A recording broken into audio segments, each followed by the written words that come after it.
The practice of astrology has changed in a major way compared to its ancient roots. The main reason for this was the discovery of planets beyond what was once visible to the naked eye. This has resulted in different forms of astrology that vary depending on different beliefs of how these planets fit into the system. Welcome to Exploring Esoterica, the podcast where I break down different esoteric practices and shed light on the history and truth behind them.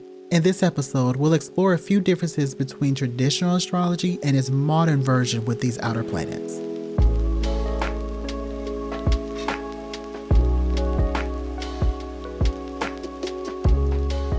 It's currently December as I record this. Personally, I'm ready for next year as this has been a quite difficult one for me. I've heard this to be the case for many people as well. It's like we're still trying to figure out how to live post-pandemic of 2020, which was 5 years ago. For those who know anything about annual perfections, this is my 12th house perfection year. This has been a major year for spiritual growth and hardships. I'm still healing from a sudden personal event that happened to me at the end of this past summer. It's a slow process that's definitely going to take me a while to overcome. For those who don't know what annual perfections are, it's an astrological technique developed during the Hellenistic era of Greece. If you look at your natal chart, every year the next house in your chart becomes a focus for that year, which starts on your birthday. It's very similar to solar returns, but again, this is a traditional technique that I prefer to follow instead. And since next year will focus on my first house or ascendant, I'm ready for this year to be over. But anyway, hopefully everyone is having a somewhat easier holiday season. For me, it's been pretty peaceful and calming, and it's been a bit of a respite. Now, in today's episode, this will probably be my last episode when talking about the framework of astrology and the history of it in a major way. Any other content I make related to astrology can be treated as an addendum to the foundational episodes I've already made. I'll only be talking about modern versus traditional astrology in terms of the outer planets, their discovery, and how the practice changed to accommodate these newer planets. Some people changed the ancient framework entirely, others dismissed the new planets entirely, and the rest of us sit somewhere on that spectrum. As usual with my longer episodes such as this one, I'll break this down into 3 parts. Part 1 will continue the history of astrology from ancient times to the modern era, and Part 2 will explore the outer planets specifically and how the practice has changed because of that. And in Part 3, we'll discuss how this aligns with the religious and spiritual freedom in this modern era, as opposed to the past, which was more rigid, strict, and less tolerant. So let's go ahead and jump into Part 1. So let's start with a brief overview of the history of astrology that I covered in episode 14, titled Planets in Ancient Astrology. Much of astrology in the ancient era were societies creating their own meaning of the stars, planet, and cosmos in a way that aligned with their specific cultures and religions. You have the Babylonian cultures that saw the stars as omens of what to expect. We saw how the planets were significations of the gods in ancient Greece and Mesopotamia, and we saw the debate of monotheism and polytheism in the Hebrew culture. By the time of the era of the Hellenistic Greece, we saw the different aspects of astrology become codified in a sense. Of course, every astrologer had their own flavor and preferences that they taught, very much like astrologers today, who have slightly different interpretations of the planets and the zodiac. But for the most part, much of how astrology is practiced today stems from the development of the practice during the Hellenistic era. However, by the end of the Roman Empire, we see the persecution and suppression of astrology, especially when Christianity became the national religion. Now, as the Western Roman Empire was falling apart, astrology was being preserved and studied in the Eastern Roman Empire, also called the Byzantine Empire. This is where we see the rise of Islam, but also how astrology was being practiced there. Because Islam is a monotheistic religion, many of the Muslim astrologers of that era were struggling with the same theosophical concerns as the Christians in the Western Roman Empire and even the ancient Hebrew societies before. The debate mainly hinged on how astrology, which has polytheistic roots, can fit into a monotheistic culture. There was careful considerations not to present the planets and stars or even the astrologers themselves as able to usurp the power of God, but instead explain how it aligns with the will and power of that monotheistic God. It's very similar to the fate versus free will debate that we explored during the Hellenistic era, but this time in a religious sense. Again, this is a question that every practitioner will have to confront at some point, and this deeply philosophical question will always have a spectrum of answers. These answers range from, no, the cosmos has no influence on humanity, to, yes, we are totally at the mercy of the cosmos, Everyone will have an individual answer that aligns with their individual beliefs. Now, I won't dive too deep into Islamic astrology, but I'll leave a link in the description and show notes if you want to learn more. But while astrology was being developed in the Islamic culture, Western Europe had entered the Middle Ages. Although society was fragmented at the time, Christianity was still the dominant religion, and any astrology practice had to satisfy the codes of that religion. Much of the population couldn't read yet, and the clergy still banned the practice due to theological reasons. But then the Black Death came, which lasted roughly between the years 1346 and 1353. This pandemic, also known as the bubonic plague, decimated much of Europe, and this tragedy led to many using astrology in a medical sense. Medical astrology had always been a branch of the astrology overall, and from what I understand, much of it was developed during ancient Greece and at least the Hellenistic era. But germ theory hadn't been developed yet, so society was trying to figure out answers. To us in the modern age, this may seem a bit weird, but turning to what I'd consider spiritual practices to find answers is on par whenever there is a major societal collapse, such as a natural disaster or pandemic. There are many apocalyptic messaging around the Black Death, just as there were during the COVID pandemic of 2020. But as Europe was rebuilding itself, the West entered the Renaissance age around the 15th century or 1400s. There was a time when society wanted to reconnect with the past and nature. Many ancient texts were being rediscovered, and there was a celebration of human life, which is understandable as Europe had just gone through a pandemic that left much of the population decimated. Christianity was still the dominant religion, but the power of the church over society was starting to lose its grip. Anything considered pagan was still viewed through a Christian lens, but during this time, Copernicus had developed his heliocentric model of the universe. He was afraid to publish his discoveries at first due to the church, but the church urged him to present his theories to the public. This is because the sun was considered a metaphor for God, as the Christian God was the real deal. This, of course, aligned with the church's power and control over the knowledge of the common folk. However, Galileo hit the scene and said the opposite. While his discoveries corroborated this heliocentric model, which is basically the sun is the center of the universe, Galileo believed that God was a metaphor of the sun. In other words, the sun was a reality, and the Christian God was just a deity in a religion. Of course, this made the church upset, and he was therefore excommunicated. At this time, the church was going through its own internal division, which resulted in the Reformation in the 16th century. This was a time when Protestant Christianity was on the rise, and there was a split between them and Orthodox Christianity. The Protestant were more hardline against non-Christian practices such as astrology. And by the Enlightenment period of the 17th century, we see astrology and anything considered pagan to be akin to devil worshipping and something dangerous and sinful. There's an increase in witch hunts and executions against non-Christians and even those who were Christian but had allegations placed against them for a multitude of reasons, mainly misogyny. The Enlightenment period was also called the Age of Reason, where rational thought was considered superior, and while this did lead to important scientific advancements, it also led to more prejudice against anything esoteric like astrology. This is a sentiment that continues today. Then we move on to the industrial age of the 18th and 19th centuries. This is the era where we see machinery take over as well as goods and services become more commercialized. The byproduct of this is that spiritual philosophies and practices also became more commercialized. We see a continued explosion of different spiritual practices and esoteric organizations.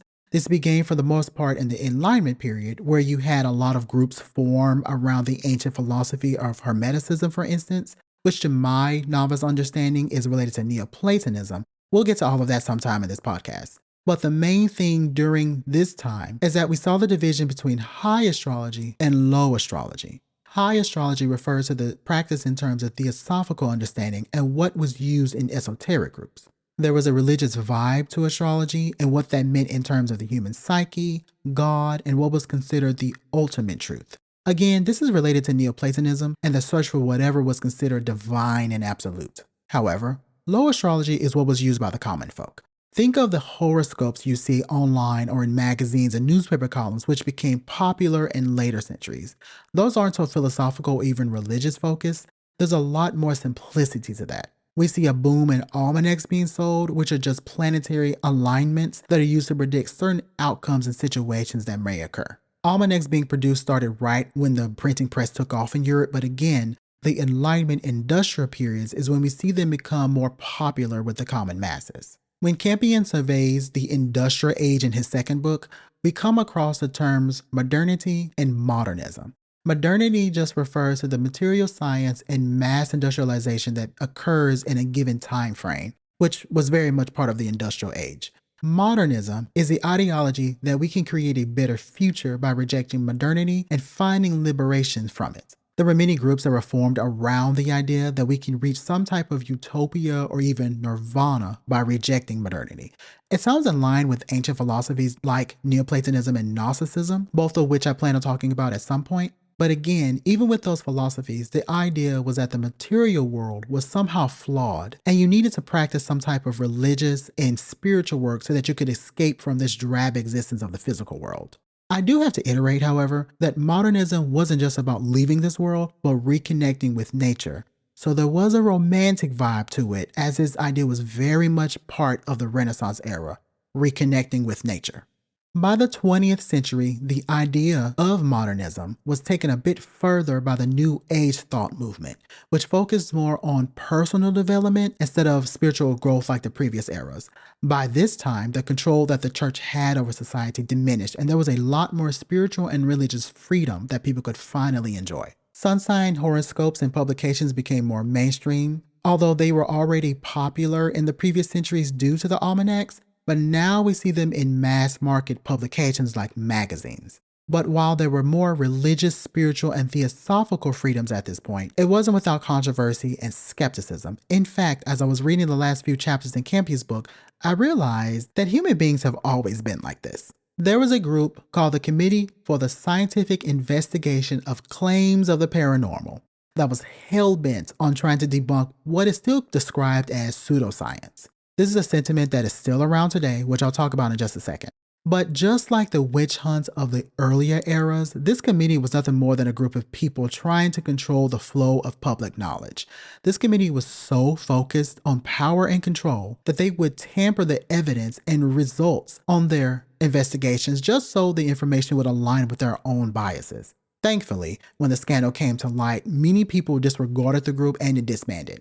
But many skeptics of this time and today still try and disprove non-rational practices such as astrology and witchcraft with rational and quantifiable means. The two don't go together and they don't necessarily have to. By the way, I rarely see this push for disproving non-rational practices when it comes to religions like Christianity. Trying to figure out if astrology is real is like asking if God exists. Everyone is going to have a different answer. This is because we're trying to quantify something that is theosophical, religious, and spiritual.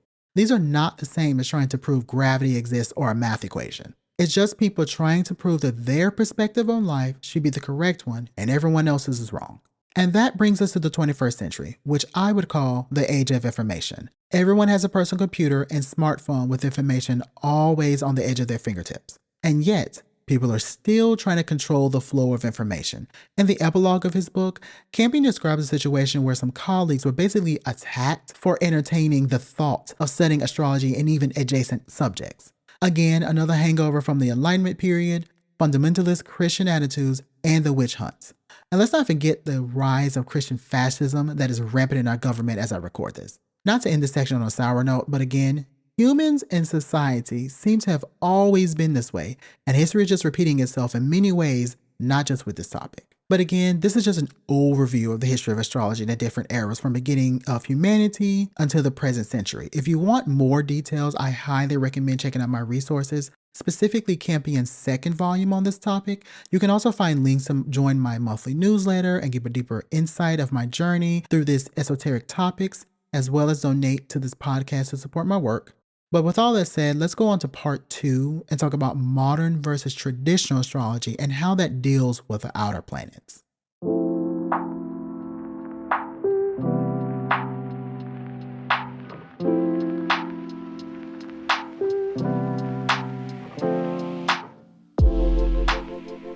When I speak about modern versus traditional astrology, there's a specific moment in history that signals that divide in my brain.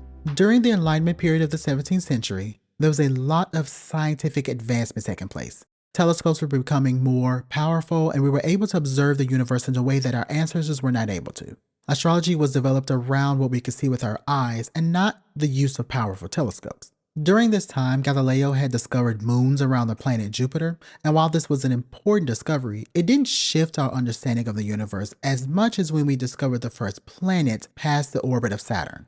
The planet Uranus was discovered in 1781 by William Herschel. A few astronomers had noticed it before, including Galileo, but because the planets past Saturn are so slow moving, they all thought it was a star. But after carefully tracking its movement through the years, and I'm sure using the notes of those previous astronomers, we concluded that nope, this planetary body was in fact a planet. This caused a major shift in our understanding of the universe. From what we understood, there was only 5 visible planets: Mercury, Venus, Mars, Jupiter, and Saturn. These are the planets that could be seen with the naked eye. But the more of the universe we were able to observe with the aid of technology, like telescopes, the more our understanding grew. And this was the case for astrology. Now, how astrological meanings became associated with planets and stars and even asteroids is still a fuzzy subject. There is a close correlation to the names that astronomers give these objects, the mythology of the name if it's associated with a deity such as Uranus, Neptune, and Pluto, and the significations that astrology mostly agreed upon for that planet or asteroid or star. But I've also found a correlation between when a planet is discovered and the shifts in society that is happening. According to astrology, Uranus is a planet of unconventional and eccentric behavior, sudden changes and unexpected events, and the tools that facilitate in rapid changes like technology and electricity. When Uranus conjoins with other planets, there's events and moments of rapid changes that happen along with the topics of those other planets. This correlates to the rapid changes in technology and knowledge that was happening during the late 17th and early 18th centuries. There was a rapid change in ideology, but also scientific advancement. And when this planet was discovered, the industrial age was about to kick off and cause an even bigger disruption to how we viewed the world. The practice and philosophy of astrology expanded in a big way and caused many philosophical questions at the time. The astrology developed during the Hellenistic era was almost a closed and packaged practice.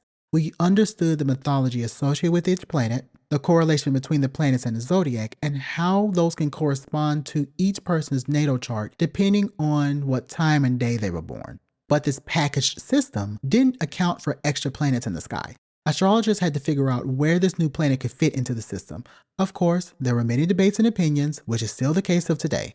But for me, this marked a shift in how the planets were viewed in this practice. One of the major issues that is still a concern in the practice today is the topic of essential dignities. This is the concept that the traditional planets each rule a sign of the zodiac. The sun and the moon rule one sign each, while the other 5 planets rule 2 signs each. But with Uranus and other planets that I'll talk about in a second, there was a debate, and still is, of whether any of the new planets rule certain signs. There was a symmetry that was thrown off in the pattern of the signs and the planets that ruled them. This rapid change is very much related to the significations of Uranus, sudden change, and disruptions to the systems and order that was previously established.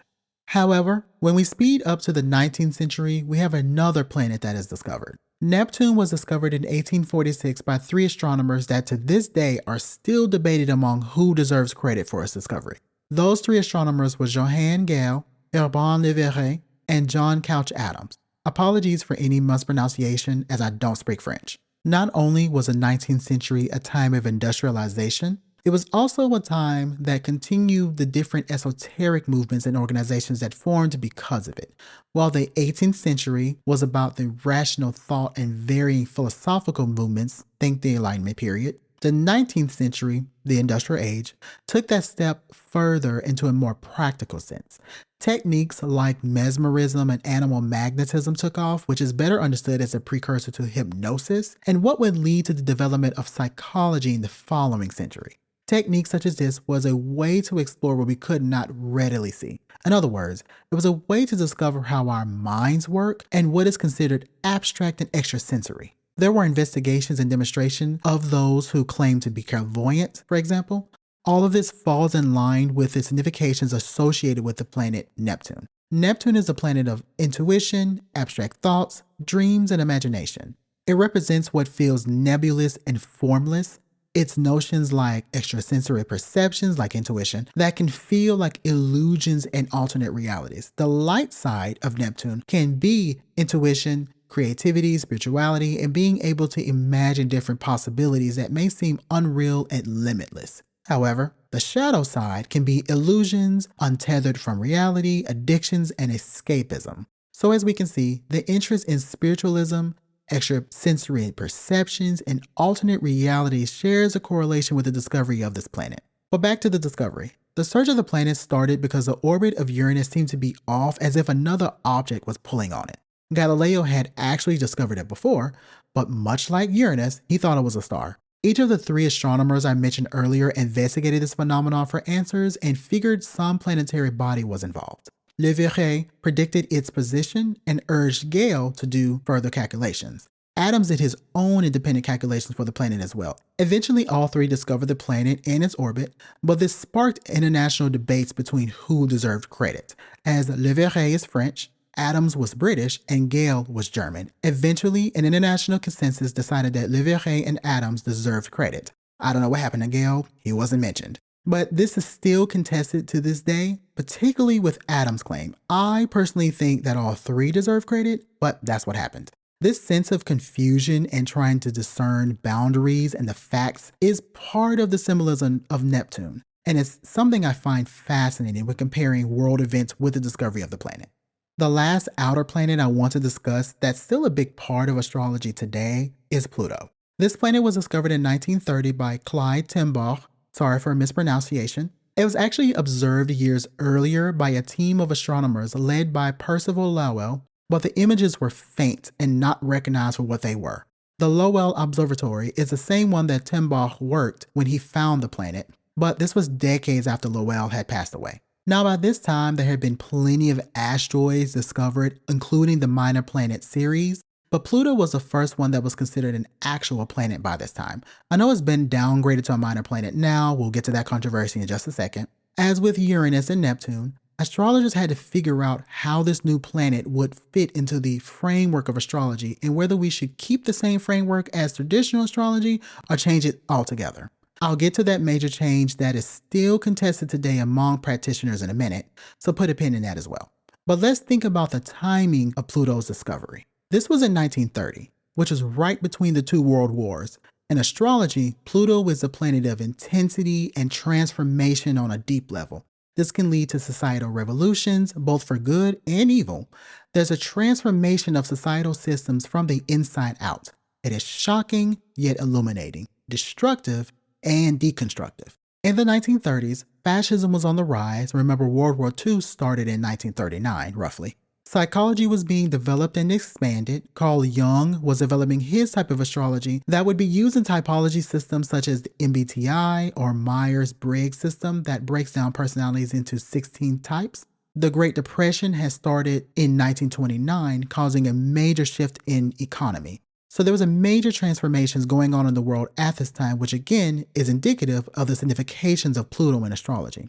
Pluto in Greek mythology is the god of the underworld, and psychology involves digging deep into a person's mind and behavior, hence why psychology and Carl Jung are associated when talking about this planet in the practice of astrology. Now, as I said earlier, Pluto was considered a planet, but the more objects that we found in the asteroid belt that were in fact bigger than Pluto, the more its designation was debated. And in 2006, the final decision came when Pluto was reclassified as a minor planet, much like Ceres. This caused quite the ruckus and caused scientists to redefine the term planet. Once again, what was established had to be transformed, deconstructed, and redefined. In fact, Pluto's designation as a planet in astrology didn't change. It's still interpreted with the same considerations as Uranus and Neptune. That is, it's not part of the 5 classical invisible planets, but it's also not the same as asteroids and minor planets as Chiron, Ceres, Vesta, and Juno. And this brings me to my final point in this portion. In the traditional system of astrology, there is something called the essential dignities. In past episodes, I've called this the rulership scheme, which hints at the underlying concept of the essential dignities. Basically, the significations of the traditional planets and luminaries are altered when in certain signs. For instance, the sun is exalted in Aries and in fall in Libra. If you want to know more about this, listen to episode 15, The 12 Signs of the Zodiac, where I discuss the full breakdown of the essential dignities, again, the rulership scheme as I called it. This concept only involves the visible planetary bodies and doesn't account for any future planets. You can probably see where I'm going with this. Once the outer planets were discovered, some astrologers tried to compensate for these changes and incorporate the outer planets into this scheme. Therefore, according to modern interpretations, Pluto rules Scorpio, Neptune rules Pisces, and Uranus rules Aquarius. This breaks up the symmetry that was part of the traditional system and makes the signs and planets correspond to each other based on affinities. In other words, what signs are most similar to certain planets? This is a completely different way of doing essential dignities and redefines the practice of astrology.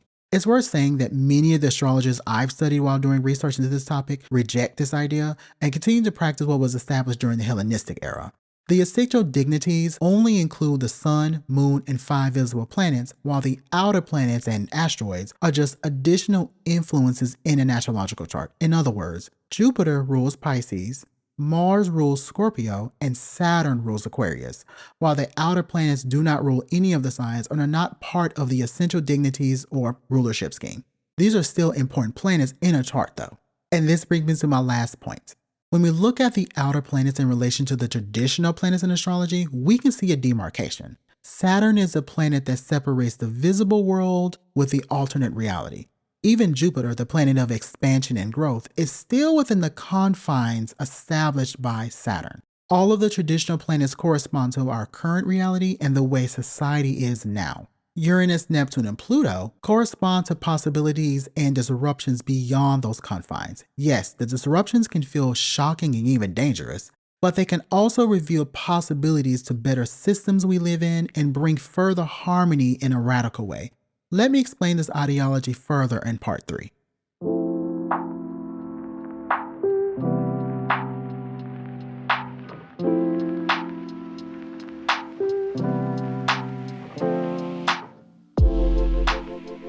We're living in an age where we have much more freedom to not only learn other spiritual practices, but also redefine what they mean to us individually.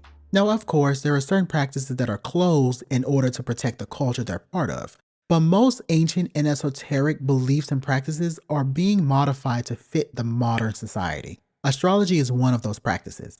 Ever since the discovery of Uranus in the 18th century, astrology has been redefined and refined to accommodate the continual discovery of bodies in the cosmos. I haven't talked about asteroids because that deserves its own separate episode, but asteroids and the outer planets have been given special considerations since they're not part of the traditional framework of astrology. In fact, in one of my books, the authors outright ignored those planets and asteroids simply because ancient civilizations didn't account for them. It makes sense. It's hard to account for what you cannot observe or even know exists. As part of my research, I read the book Astrology and the Authentic Self by Demetra George. In one of the chapters, she talks about all the asteroids that can be taken into account when reading a person's chart. And we're not talking about the main ones you've probably heard of like Chiron, Vesta, Juno, and Ceres. No. We're talking about more than 10,000 asteroids that can be considered.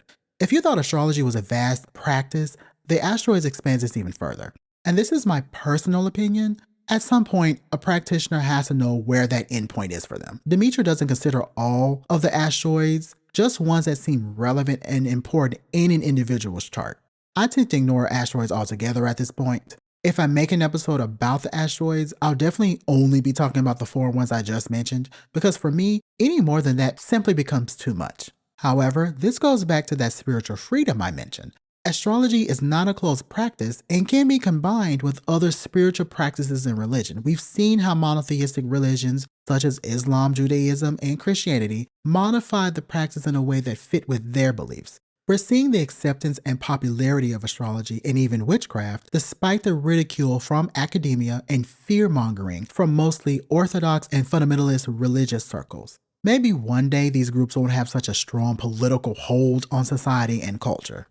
But that wraps up my foundational episodes on the practice and history of astrology. This was by far the episode that took the most research, but it was fun nonetheless. I practiced the modern version of astrology before I finally did research and discovered the history and techniques that developed over the years. And now I've changed my practice to align more with traditional methods. I truly believe understanding the history of a practice and the society it developed is crucial for understanding why certain techniques are practiced and the philosophy behind it. I will admit it's hard to find factual and even academic sources that take on an objective approach instead of passing mythology, legend, and opinions as fact. But I'm glad more resources are being developed and so that it makes it easier to learn. But I hope you enjoyed this episode. Feel free to check out my other episodes on this topic if you would like to learn more. If you would like to support me directly, you can go to my website to buy my books or make a donation. You can also find transcripts of this episode. You can also join my monthly newsletter so that you can stay updated on what's going on in my life and my content. For those of you watching on YouTube, be sure to subscribe and leave me a comment. And with all of that said, thank you so much for listening, and I'll see you in the next one.